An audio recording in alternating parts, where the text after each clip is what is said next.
देवा हो जय हो जय हो, बप्पा हो जय हो, देवा हो बप्पा हो, देवा हो बप्पा हो, गणपती गजानन देवा हो, सिद्धिविनायक देवा हो, गणपती गजानन देवा हो, सिद्धिविनायक देवा हो।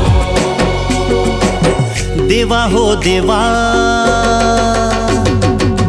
देवा हो देवा ते मंगलकारी, अर्जी सुनी लेवे आए तुर दुआरी।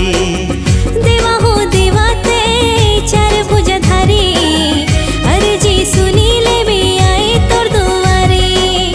तोरे सेवा देवा जो कोई करथेगा, मन वांछित फल बिन मांगे पाथेगा। तोरे सेवा देवा जो कोई करथेगा, मन वांछित फल बिन मांगे पाथेगा। तोरे भक्ति मां शक्ति भारी, सुन ले न मोर गोहारी।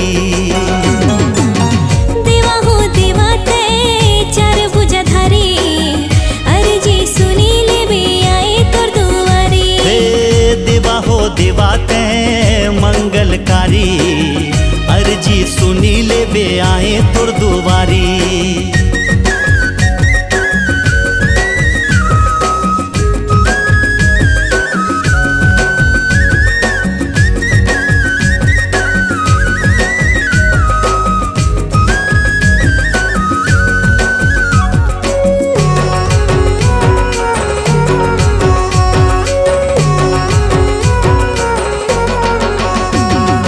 लंबा लंबा सूड़ हावे पेट जबर भारी, माथे मां मुकुट सोहे मुसवाहे सवारी। रिद्धि सिद्धि कहते स्वामी ही जग हितकारी, पहली पूजा होते तोरे सारा जग पुजारी। हाँ लंबा लंबा सूड़ हावे पेट जबर भारी, माथे मां मुकुट सोहे मुसवाहे सवारी। रिद्धि सिद्धि कहते स्वामी ही जग हितकारी, पहली पूजा होते तोरे सारा जग पुजारी। आशा लगे देवा तोर पे भरोसा है, मन मा दरस पर लागे अभिलाषा है। सुन ले लइका के किलकारी, सुन ले न मोर गोहारी।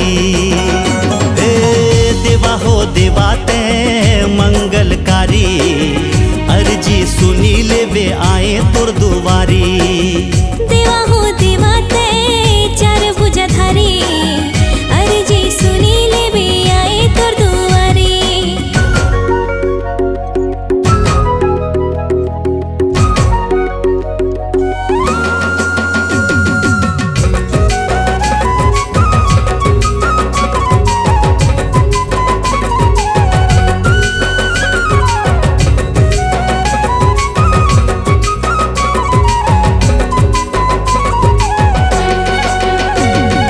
बुद्धि ज्ञान करुणा दया के तै सागर, वंदना ला करो तोर जय हो लंबोदर।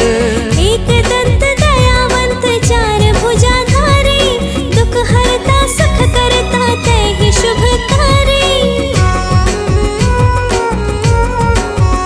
हाँ बुद्धि ज्ञान करुणा दया के तै सागर, वंदना ला करो तोर जय हो लंबोदर। एक दंत दयावंत चार भुजाधारी, दुख हरता सुख करता तै ही शुभकारी। पार्वती मैया तोर पिता महादेवा है, लड्डू संग चढ़े मिश्री में वह तोला कैथे देवा सूड़धारी। सुन ले न मोर गोहारी। देवा हो देवा ते चार भुजधारी, अर्जी सुनी लेवे आए तोर दुआरे।